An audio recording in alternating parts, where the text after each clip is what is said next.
घर के बाहर चले जाते थे। दातुन लेके एक पुराना खंडहर था, वो टूटा हुआ खंडहर था, बड़े बड़े पत्थर के बोल्डर थे। मास्टर साहब उसी बोल्डर पे बैठ करके दातुन करते रहते थे। उसी समय गांव की कुछ भैंसें उधर चरने को आती थी, तो मास्टर साहब उन भैंसों को देखते थे। एक भैंस थी, भैंस जानते ना आप, तो एक भैंस थी, उसका सींग बड़ा खतरनाक था, इतना बड़ा सींग था।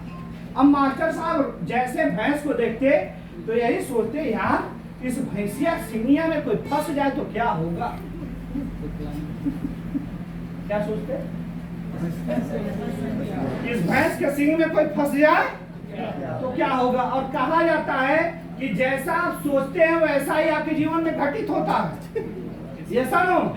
तो अब एक हफ्ता बीता, मास्टर साहब दूसरा कुछ नहीं सोचते, सिर्फ यही सोचते इसके सिंग में कोई फंसे तो क्या होगा। और ऐसे सोचते सोचते एक महीना हो गया, मास्टर साहब दूसरा कुछ नहीं सोचते, सिर्फ यही सोचते इसके सिंग में कोई फंस जाए तो क्या होगा। और ऐसे सोचते सोचते 6 महीना हो गया, मास्टर साहब दूसरा कुछ नहीं सोचते, सिर्फ यही सोचते इसके सिंग में कोई फंस जाए तो क्या होगा। और एक दिन क्या हुआ कि दातुन लेके ऐसे सुबह पैदल टहल रहे थे और यही सोच रहे, और उधर से भैंस उधर से आ गई कॉर्नर से और सामने पड़ गई, उसने मुंडी ऐसे किया, फंस गए। अब जब सिंग में फंस गए तो भैंस ने उनको तीर्थ यात्रा करानी चालू, उनको घुमाना चालू किया।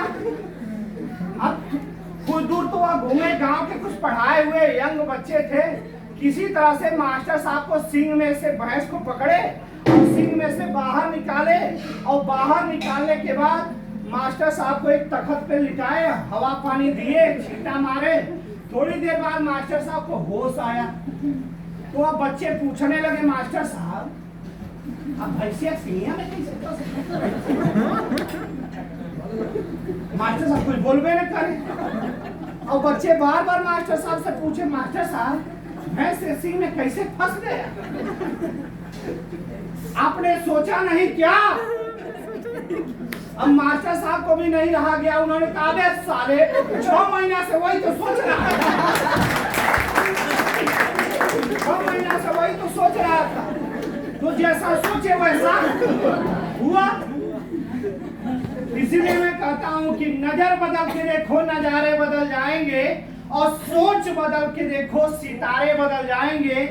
और कश्तियां बदलने की जरूरत नहीं है, दिशाओं को बदलो, किनारे बदल जाएंगे।